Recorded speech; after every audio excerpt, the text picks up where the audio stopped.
One morning in the month of May, as from my cot I strayed, 'twas at the dawning of the moon that I met with a charming maid.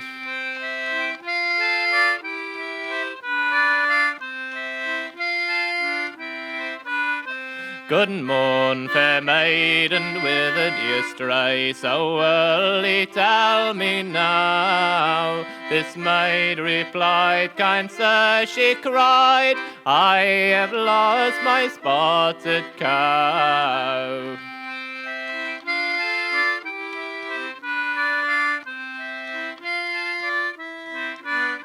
No longer weep and no longer mourn, for your cow is not lost, my dear. I saw her down in yonder grove. Come, love, and I'll show you where. I must confess, and you're so very kind, said she. It's there you're sure your cow to find. Come, sweetheart, and walk with me.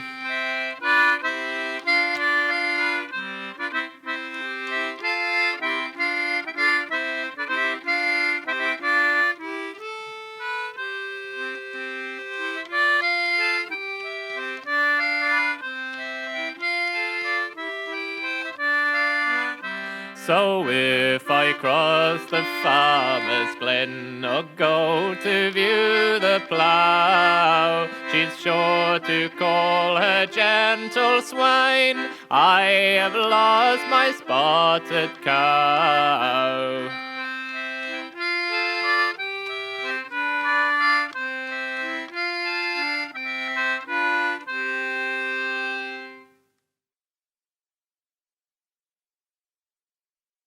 Two pretty boys was going to school, all in the evening coming home. Said the biggest boy to the littlest boy, oh, can you throw a stone? Oh, can you throw a stone? Well, I can either throw a stone and a little can I play at the ball. But if you come down to yon green wood, I will try you a wrestling fall. I will try you a wrestling fall. So they're away to the merry greenwood for to try a wrestling fall. But big brother John strode his little penknife and stabbed William to the ground. He stabbed William to the ground. Oh, you'll pull off my white linen shirt and tear it from gore to gore, and wrap it all around my wound, that the blood may flow no more, that the blood may flow no more.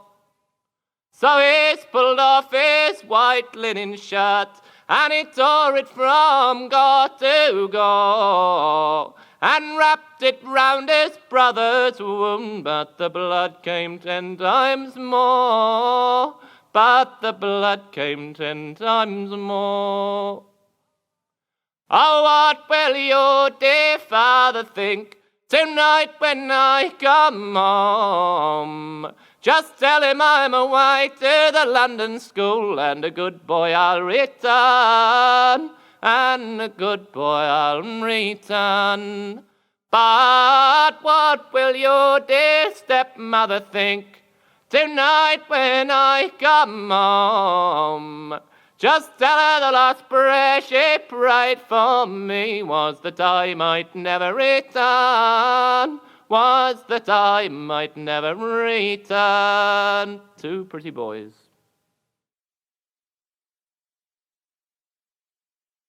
I'm going to be a soldier in my uniform quite new, and if they let me have a drum, I'll be a drummer too, for to march into the battlefield with a broadsword in my hand, to hear the cannon rattle and the music sounds so grand. The music sounds so grand, oh, the music sounds so grand, for to hear the cannon rattle and the music sounds so grand. Now when I was a young girl, the age of 16, it's from my home I ran away to go and serve the Queen. And the officer who enlisted me said, "You are a nice young man, I think you'll make a drummer, so please step this way, young man. Just step this way, young man. Just step this way, young man. Oh, I think you'll make a drummer, so just step this way, young man." They led me to my officer, they lit me up to bed. But laying down by a soldier's side, I never felt afraid. And in a pulling off my old red coat, I sometimes had to smile, for to think myself a drummer, yet a female all the while. A female all the while, a female all the while, for to think myself a drummer, yet a female all the while. My waist so neat and slender, and my fingers long and small, and very soon they taught me how to play the best of all. I played all on my kettle drum while other drummers played. I played all on my kettle drum, and I'll beat the drum again. I'll beat the drum again. I'll beat the drum again. Oh, I played all on my kettle drum, and I'll beat the drum again. So they set me up to London to be guard o'er the tower, and there I might have been until this very day and now. But a young girl fell in love with me, then found I was a maid. She went straight to my officer and my secret betrayed. My secret betrayed, my secret betrayed. Oh, she went up to my officer and my secret betrayed. So my officer, he sent for me to hear if this was true. And I all for to tell to him a tale already new. "Here's a pension all for your reward," he smiled as he said. "It's a pity we must lose you, such a drummer as you made. A drummer as you made, a drummer as you made. It's a pity we should lose you, such a drummer as you made." So farewell, my officers, you have been kind to me, and likewise all my comrades you ne'er forgot shall be. And should the British Army fall short of any man, I'll put on my hat and feathers and I'll beat the drum again. I'll beat the drum again, you know I'll beat the drum again. I'll put on my hat and feathers and I'll beat the drum again. Beat the drum again. Here's adieu, sweet love line, and say 10,000 times adieu. I'm a-going around the ocean, love, to seek for something new. Come change your ring with me, dear girl, come change your ring with me. For it might be a token of true love while I am on the sea. When I am far upon the sea, who knows not where I am? Kind letters I will write to you from every foreign land. The secrets of your mind, dear girl, are the best of my goodwill. So let my body be where it might, my heart is with you still. There's a heavy storm arising, see how it gathers round.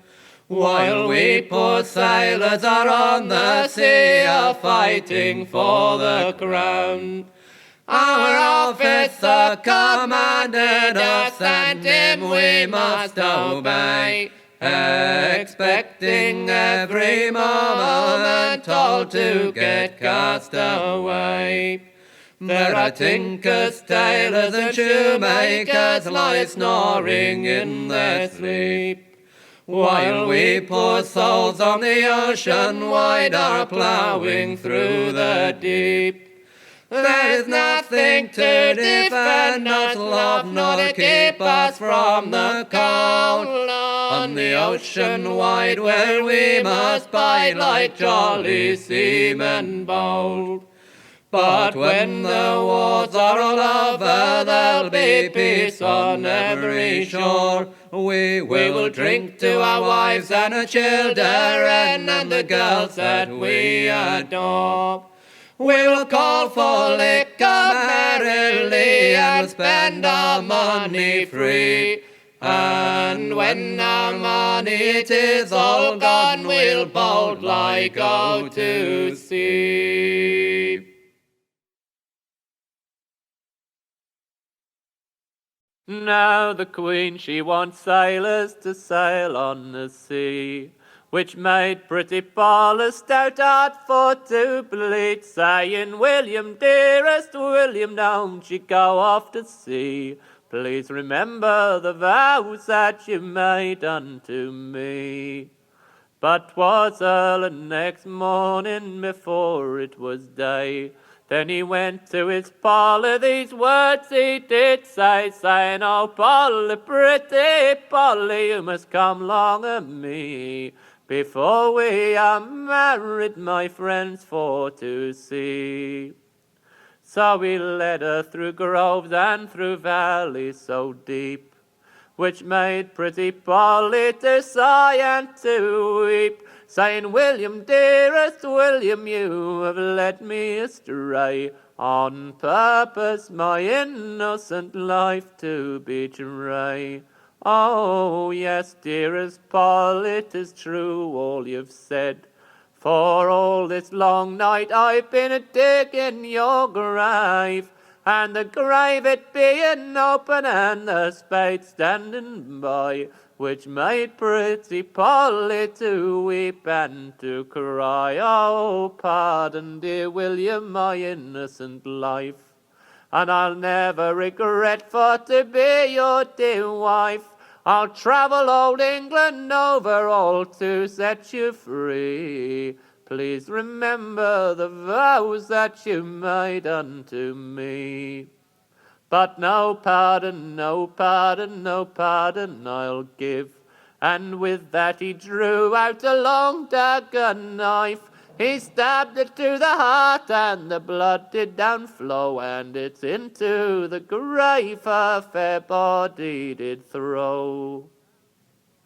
Now he buried her securely in a ball quite sound.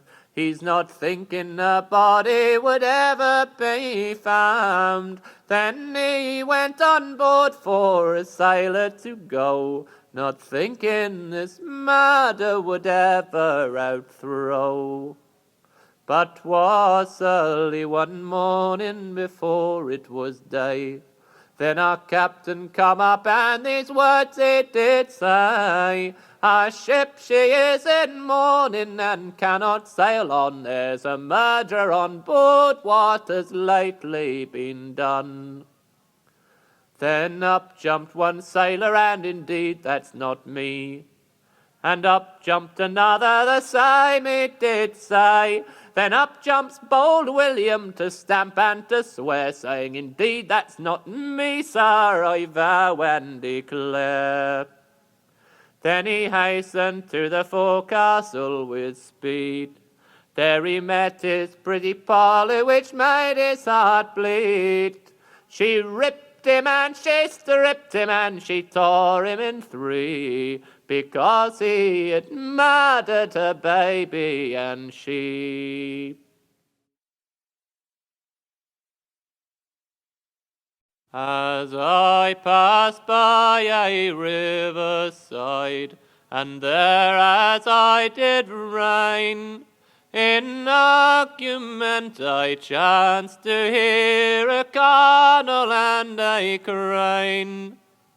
The cardinal said unto the crane, If all the world should turn Before we had the Father, but now we have the Son.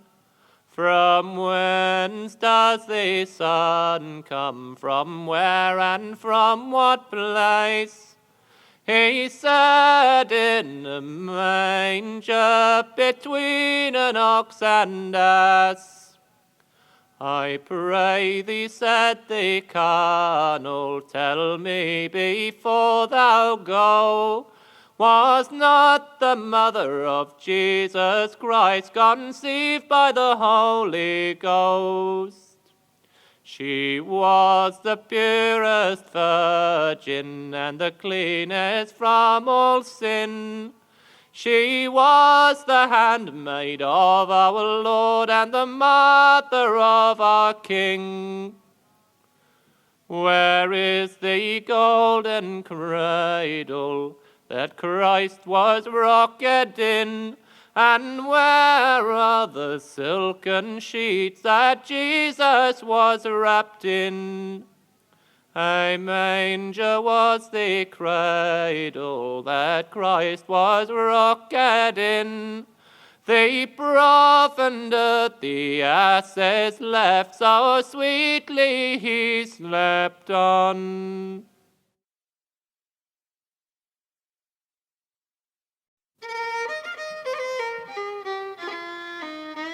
I travel this road from the north country, all a-seeking and a-seeking for good company.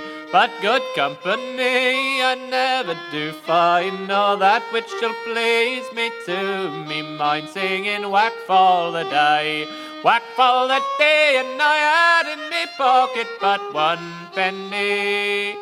So I saddled my horse and away I did ride till I come to an ale house by the wayside. I boldly got off and I sat myself down, and I called for a jug of good ale that was brown, singing whack for the day, whack for the day, and I had in me pocket but 1 penny. I saw there 2 gentlemen playing at dice, and they took me to be some nobleman nice.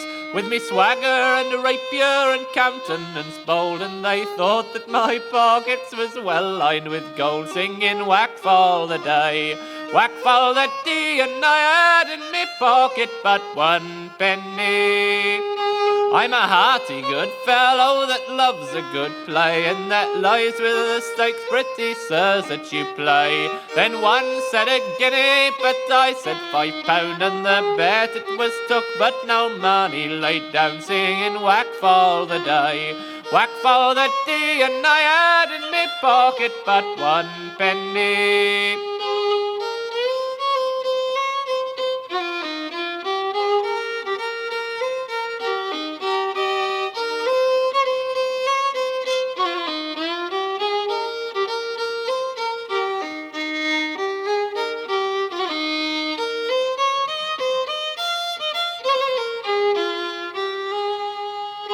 I took up the dice and I throwed down the main, and it was my good fortune that evening to gain. If they had a 1, sirs, it'd have been a loud curse when I threw in naught but a moneyless purse, singing whack for the day, whack for the day, and I had in me pocket but 1 penny.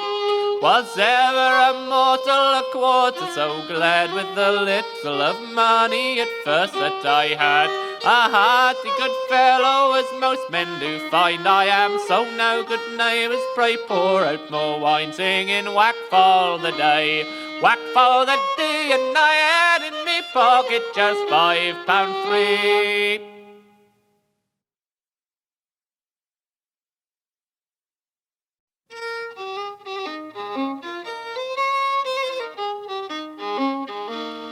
It is of an old country farmer living in the west country, and he had the prettiest little wife that ever you did see. And the young man he come a-courting her when the old man he wasn't nigh. and it's oftentimes they take a tumble among the barley and the rye. Oh, when the old man he woke all in the morning and he found himself alone. Then he looked out of the window and he saw his wife in the corn. And the young man he lay beside her, which caused the old man to cry, saying, "Wife, wife, I wonder at you, you're a spoiling of my rye." "Oh, husband," she cried, "oh, husband, it's the like I've never done before. And if you have lost one good friend, love, I've another one in store. He's a friend, love, he'll not deceive you, and if you will him employ, he'll get money enough for love to pay you for your barley and your rye."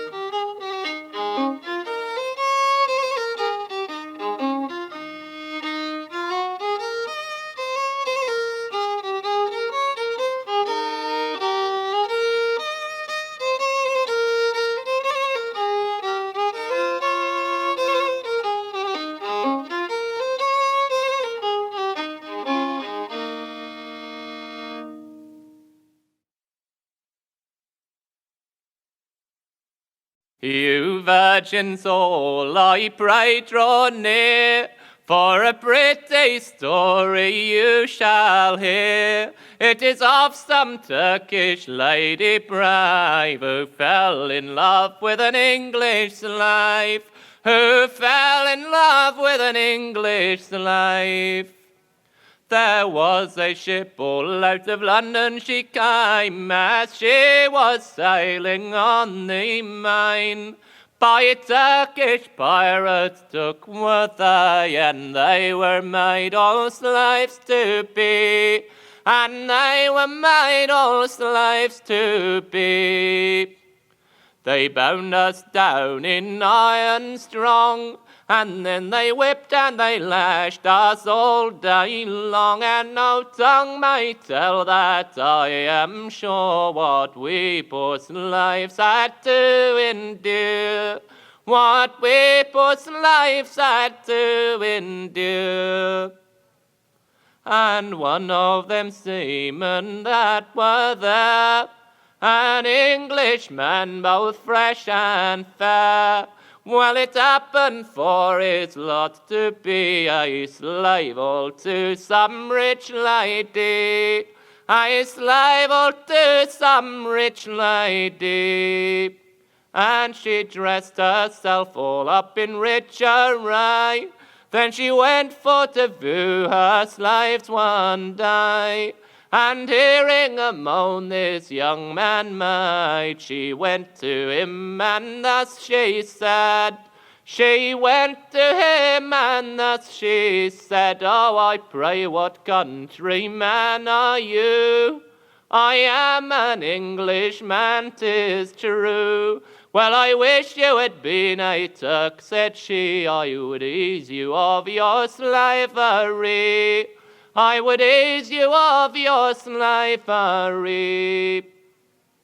"And if that you had been a Turk, then I would ease you of all your slavery work, and I myself might have been your wife, for I do love you as I love my life, for I do love you as I love my life."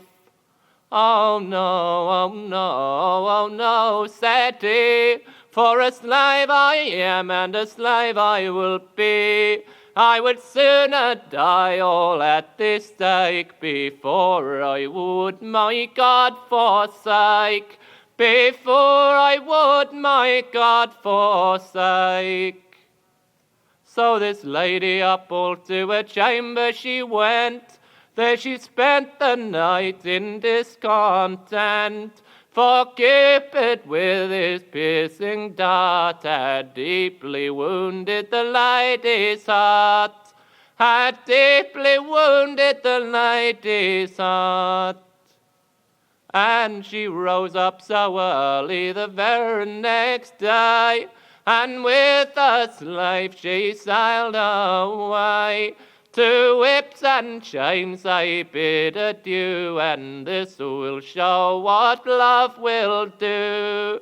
And this will show what love will do.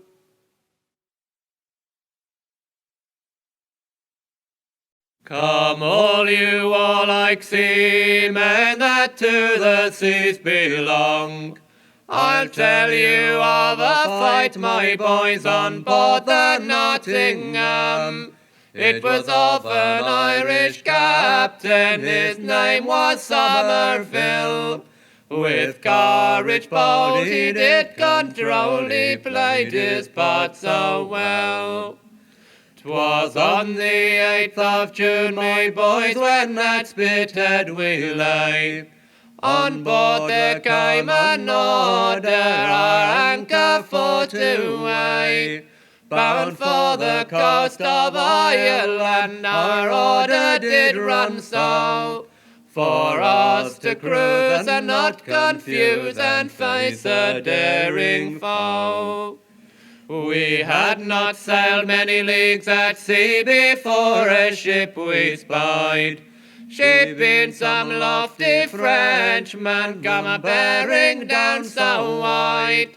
We hailed her of France, my boys, she asked from whence we came.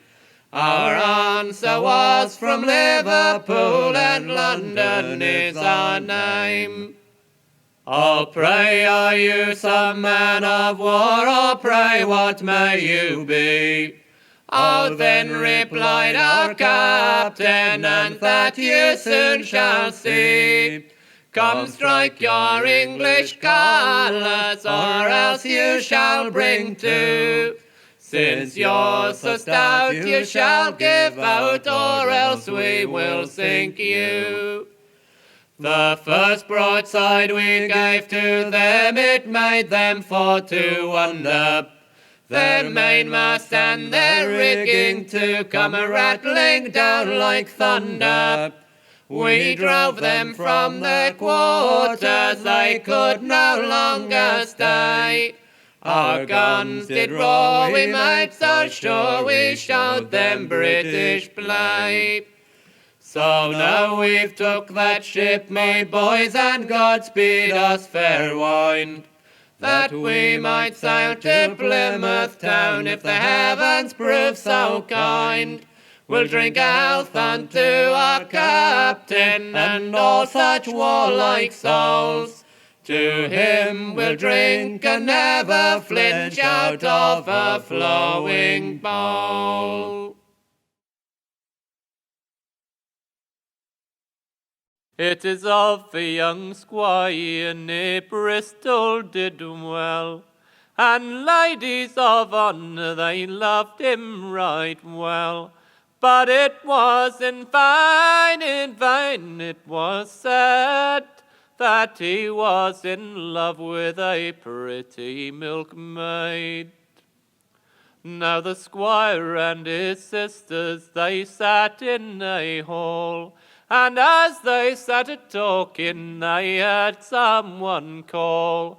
And as they were a-singing the sweet morning song, pretty Betsy the milkmaid come a-tripping along.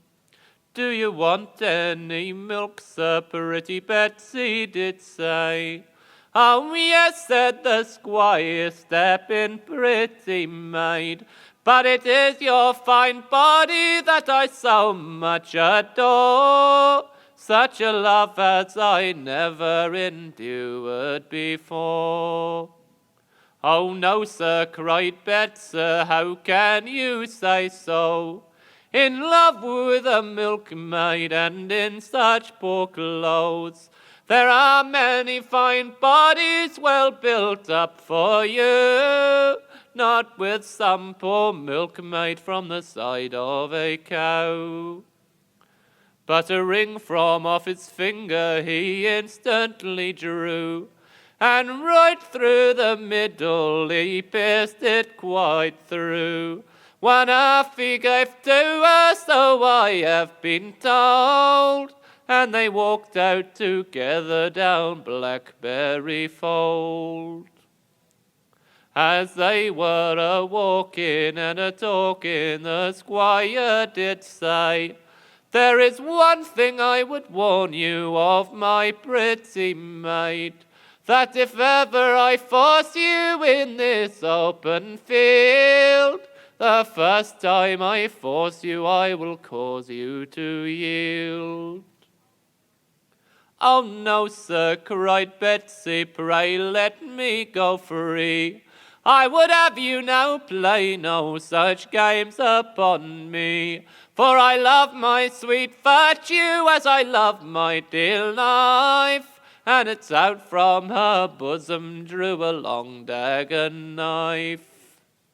Then out from her bosom this dagger she drew, and into his body she pierced it quite through. Then it's armed to her master with tears in her eyes, saying, "I've wounded the squire, I'm afraid he might die." So a carriage being sent for, and the squire brought home, the doctor he was called in for to heal up his wound. His wound being dressed, in bed he did lie. Oh Betsy, was all he did say. So Betsy was sent for, and a shivering come on. "I'm sorry," said Betsy, "for what I have done. Well, this wound that you gave me was all my own fault. Don't let no such feeling still remain in your thoughts." So a parson being sent for this couple to wed, right quickly they joined in them sweet marriage bands. "'Tis best to prove a virgin, be you ever so poor. It'll make you a lady 10,000 times o'er." Blackberry Fold.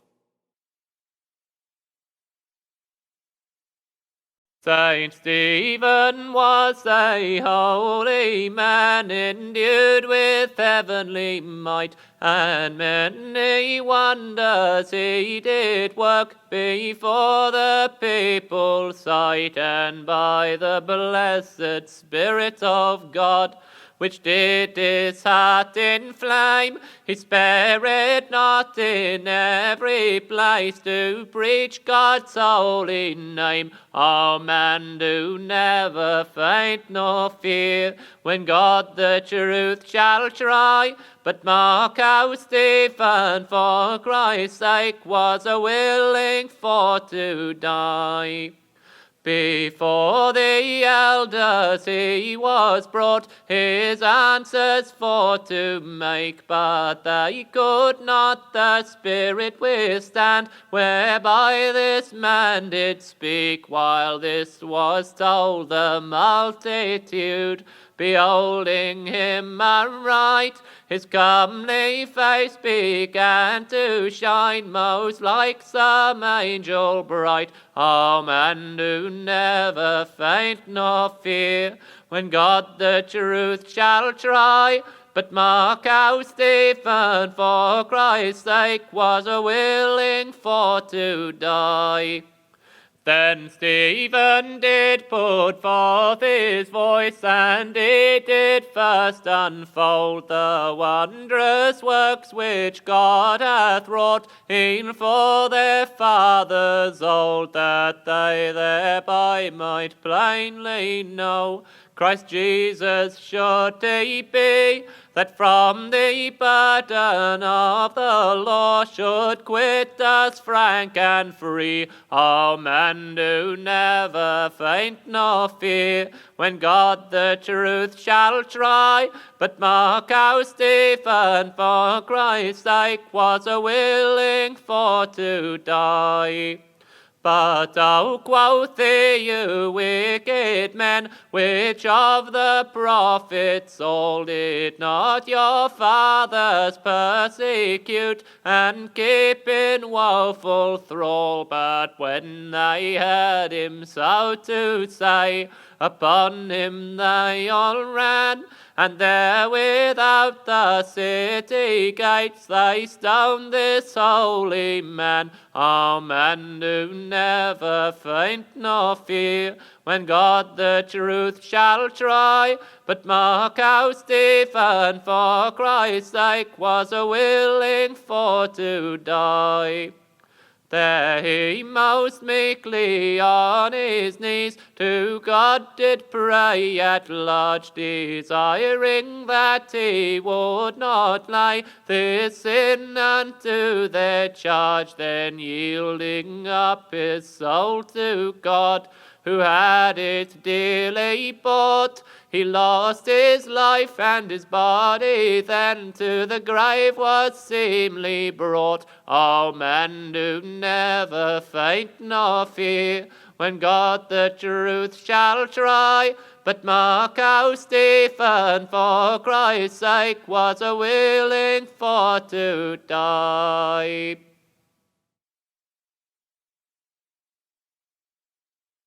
As I walk London streets so gay, in Cheapside I lost my way, and a fair young maid I chanced to meet, with kisses all she did me treat. I was up to the rigs, down to the jigs, I was up to the rigs of London town. She took me to a house of fame, and there she asked me what was my name. Then loud for supper she did call. Says she, old man, you will pay for it all. I was up to the rigs, down to the jigs, up to the rigs of London town. Now supper been over and the table cleared, she called me her jewel and then her dear. The chambermaids prepared our bed, and the waiters brought white wine and red. I was up to the rigs, down to the jigs, up to the rigs of London town. Now it was the hour twixt 1 and 2, when she asked me if up to bed I would go.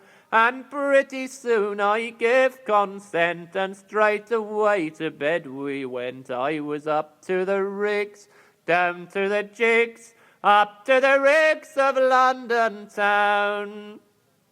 Now she thought by me she would have her will, but while she frisked I lay still. And as soon as she had gone to sleep, it's out of bed I'd a gentle creep. I was up to the rigs, down to the jigs, up to the rigs of London town. I searched her pockets and there I found a silver ring and £500. I thought that gold looked very nice. Says I to myself, this'll buy a nice brush. I was up to the rigs, down to the jigs, up to the rigs of London town. Now you sharks and flats, wheresoever you be, mind you would take this advice by me, and treat them well whate'er betide, but look out and keep well in Cheapside. I was up to the rigs, down to the jigs, up to the rigs of London town.